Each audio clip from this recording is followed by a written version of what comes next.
Hi, welcome back everybody to ESL. We're so glad to have you. This is level 1. We're going to be doing unit 1 still, and this is our third lesson today. My name is Kathy, and Val is here with us. She's going to pretend to be the student today. We're just so happy to have you here. What we're going to do is we're going to talk about today how to complete a personal form with personal information. I'm sure all of you have had to do this at some point, right? Yep. And hopefully I'm going to give you the highlights of the things that they're going to go, what do they mean by that? So we're going to talk about what these forms look like, how they feel, how to write them out, okay? So first I do want to say, if you guys got that homework done, and did you address a letter to somebody? Yes. You did, all right, so good job. Hopefully you were able to find somebody that could check it for you. So did you get that return address correct? Did you get it sent to the right person? Actually, we have really good news today. And we're going to talk about email in a little bit, but we actually now have email that you guys can actually email Val and I. And when I talk about homework tonight, you guys can send your homework to Val and I, and we'll take a look at it for you. It's also a great way if you have a question or you have a form and you say, what are they talking about, Kelly? What are they talking about, Val? We'll be happy to try and help you to figure it out. That's really our goal here, okay? So that's what our goal is for today. So last week we talked about address, and we'll kind of review that a little bit later. We talked about our address and where we live and the city we live in. So now I'm going to talk about some more information that they ask on forms, okay? So for our vocabulary, they're written here today. So one of the things we talked about last week was your name, and we talked about your first name and your last name. Well, a lot of times, especially government forms, or forms like if you're filling it out for your child for school, things like that, they'll ask for a middle initial, or they just may say middle. So when they say middle, they mean your middle name. There may be some of you that don't have a middle name. Just leave it blank when you're filling out the form. If they say middle initial, what they mean by that is the letter that's the first one of your name. So my middle name is Marie, so I would put an M for middle initial. Okay? So let's practice that word together. Middle initial. Middle initial. One more time. Middle initial. Middle initial. Yes, and that's going to be, as we talked about, just one letter. So in my case, it's an M. Okay? All right, now here's a sticky one. Sometimes on forms, they ask our age. And for the purposes of this class, we're going to lie. It's okay. But for real forms, you want to put your age. So age is pretty easy. It's how many years old are you? Okay? An example could be 40, could be 23, it could be 18, whatever it is. Age. Age. Okay? Age. Age. Age. Very good. A little later, we'll talk about if they ask for your birth date. Okay, that's another one sometimes you see, and that's in our next lesson. We'll talk about that. Another key one we talk about, and I bet most of you have heard of, is called email. Everybody's heard of email, right? I think almost everybody has an email. So what I was telling you today is we now, for our class, have our own email. And what happens with an email is it has 3 parts. And I'm just going to write up here for a second. It has something that identifies who you are. It has this crazy little symbol that looks like an A. Make that a little letter A. And then it will have something like Yahoo, Google, Gmail, iLive, AOL. Those are just some examples. And then there's a dot, and it usually is com. Sometimes it will say something else. That's kind of how it's structured. So what I want to do is show you what our new Level 1 Hunt Valley ESL email is. And it is this, Level 1 HVC for Hunt Valley Church, ESL, and here's our @gmail.com. So that's how you guys can get a hold of us. Okay, and Val and I will be checking that email. So email, that's what it looks like. And probably all of you guys know what your email is. Because email, even if you're speaking, I know in Spanish especially, I know for sure, email addresses still look like this. They may say something different in Spanish or in whatever your native tongue is, but it still looks like the same format, okay? So let's say email, email, email, email, email. Pretty easy, right? It's a pretty easy word to say. So the other thing you'll see on a lot of forms, it will say phone number. Sometimes it will say cell, or sometimes it will say home. Probably for many of us, those are the same numbers anymore. But it doesn't matter whichever number you have, they're all called phone numbers after the old-fashioned phones instead of our cell phones. If anybody remembers the big old phones, you might have one at home still. Okay. And a phone number here in the United States has 3 digits, a dash, 3 digits, a dash, and then 4 digits. Okay? So that's what you need to dial a phone number. Occasionally, you will see somebody put a 1 in front of that for long distance, meaning that it's not calling next door, it's calling miles away. Okay? So, phone number. phone number, One more time.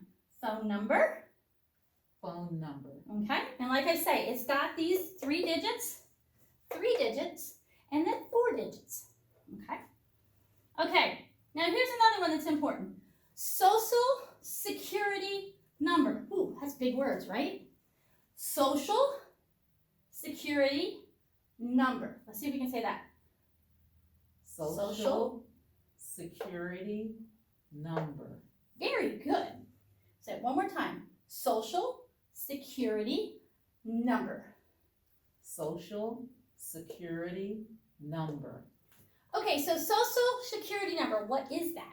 That's that number the government gives everybody. If you're born here in the United States, you get one.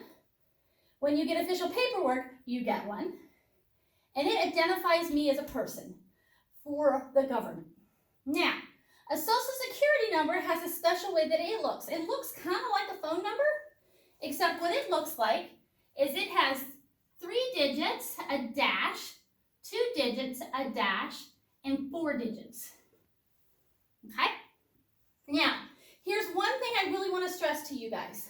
Unless you're filling out something like for the government, for something like maybe filling out for your school paperwork for your kids, like to actually register them for school, maybe when you go to the doctor's office, but even then they don't always ask for it. You should know what your number is if you have a Social Security number, but you never write it all out. People shouldn't ask you for all of these digits, okay? All of these numbers. Typically what you will see is they will put X's through the first 5. Okay? So that way, they can't tell really who you are if somebody was to read this just off the street. And then they will say, what are your last ones? And we'll just make something up. Okay? Sometimes on a form also, they will say, what is the last 4 digits or numbers, digits another name for number, of your Social Security number. So all you need to write down is these last 4. And you know what, if you're like me, you have to do this. 1, 2, 3, 4. It's okay. I do it all the time because I can't remember the last 4 by myself. I have to say it all to myself, and then I write the last 4. But don't give out that number. That's kind of one of those numbers you want to keep to yourself, unless somebody really important is asking for it. And even then, you might say, why do you want that? Because that's a number that you don't want to give away. All right. Identification. Sometimes abbreviated. Remember last week we did some abbreviations? It's ID. So identification can be a number on your license plate. I'm not your license. On your license, there's an identification number. That identifies me as a person. It's not my Social Security number. It's not my phone number. It's not a number. It's just a number unique to me. Sometimes you will see identification number on there. So just know that's a term that you're going to hear, and you're going to have to see what piece of paper or what information are they looking for that. You may have an identification number for your employer. They may call it an employee number or an employee identification. So if you were to look on your employee badge, I bet it has a number that they use to identify that I'm Kathy Case or you're Valerie. Okay? So let's say identification. identification, Well, that's a hard one, isn't it? yes, Okay. It's identification. Break it way up. Identification. Identification. Can you say that one more time? I stutter with it too. Identification. All right? Now remember, the really good part about you guys all being videotaped is if you didn't get that, just rewind me and listen again. That's the nice part about the video, because you can listen to it over and over again until you understand what I'm saying. All right, the last one we're going to talk about, and we'll talk more about this in the weeks to come, but you'll see this a lot on forms, so that's why I want to talk about it to you, is it says country of origin. So what does that mean? It means where were you born?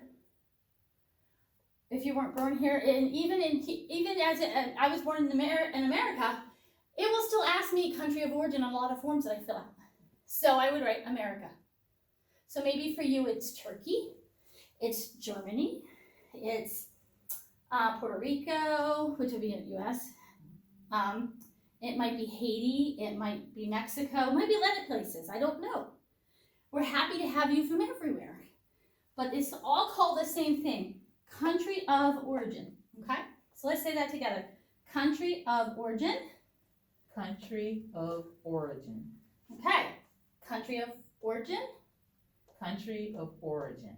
Origin, that one's a little tough. You go the or, ooh, put your mouth together, or, origin. Origin. Origin, good.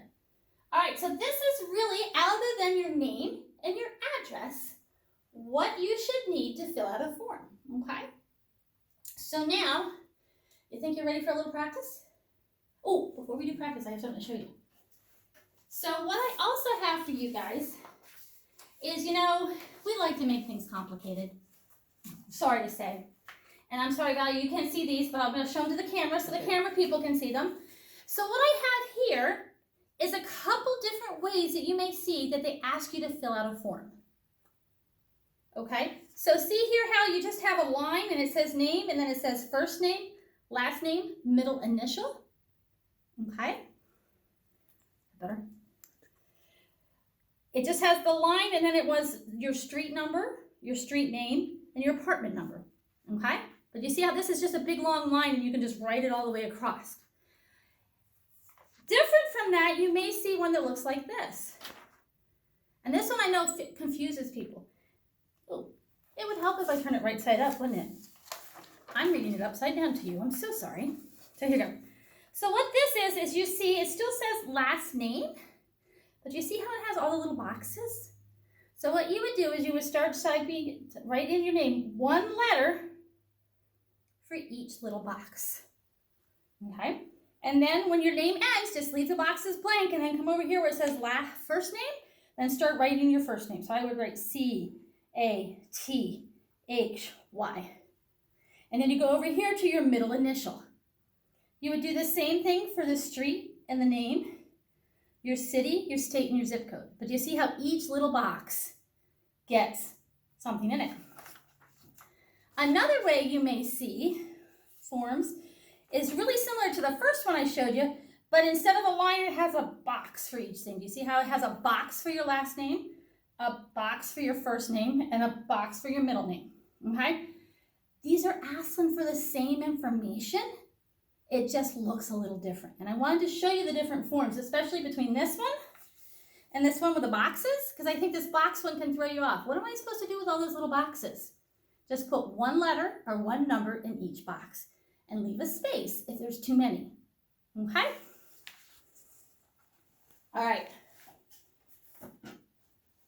So now what we're gonna do is, hopefully you can see this. What this is this is a form, okay? And what we're gonna do is I'm gonna quiz Valerie now. Valerie gets to be our student today. And the good news is listed here in the blue ink is all the answers. So what you can do is if you take a piece of paper, the first thing I'm going to ask you is name. All right, Valerie, so what I want you to do is see if you can find which one would be a name here with all these answers. And as we get them, I'm going to mark them off. What do you think? Which one's a name? What do you think my name is?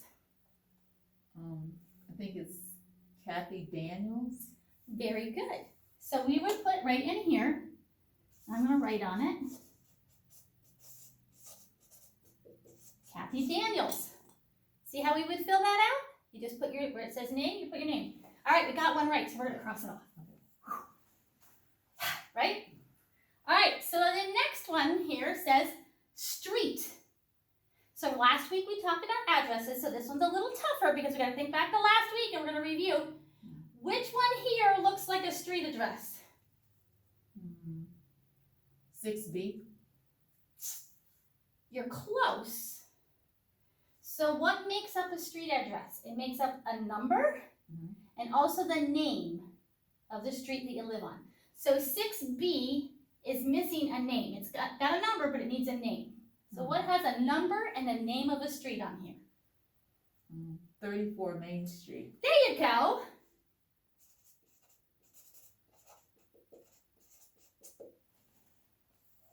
All right, but you see where this has the number? That's the house number. Then it has the street name. All right, now, the next one here says apartment. So you were right. You were really close the last time you talked about that. So what do you think the apartment or the apartment number is? Oh, this, when I said 6B. Yes. So your 6B is your apartment number. And remember, sometimes you don't have an apartment number, so you just leave that blank if you didn't have one, okay? Good job.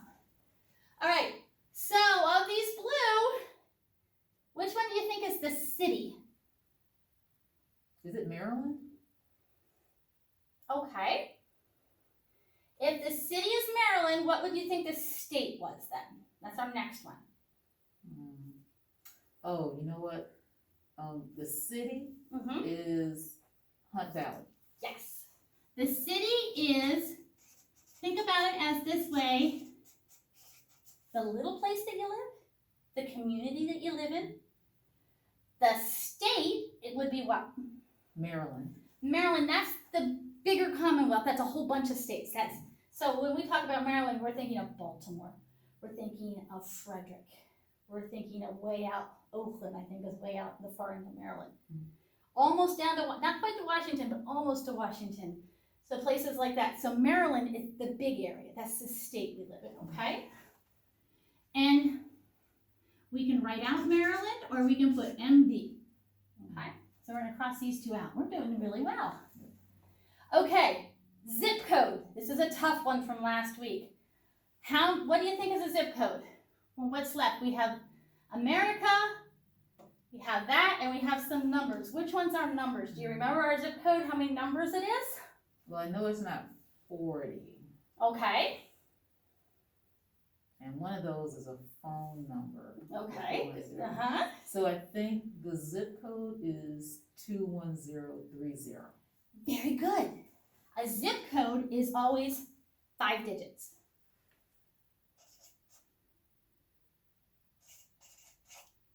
Good job. Okay, telephone number. You said this one. What one do you think is our telephone number? It's the 410 601 3333. Very good. Because remember we talked about over here, our phone number is 3 digits, then 3 digits, then 4 digits. Okay? And then we have email. Which one up here is email? Before you said it has that funny symbol in it. So it's the one at the top with the level 1 HBCUSL at gmail.com. You're right. So this is our class's email. Level 1, the number 1, HVCESL at gmail.com. Okay? Very good. I'm never going to get that fit in that line here, but we'll leave it there. Okay? But very good job. You got that one. And I'm going to circle this because that's an important one. Because that's how I want to listen and hear from you guys. So our next little line says age. Which one do you think is age that's left? 40. 40, yep. And how about this one? This is that new one we learned. Social Security number.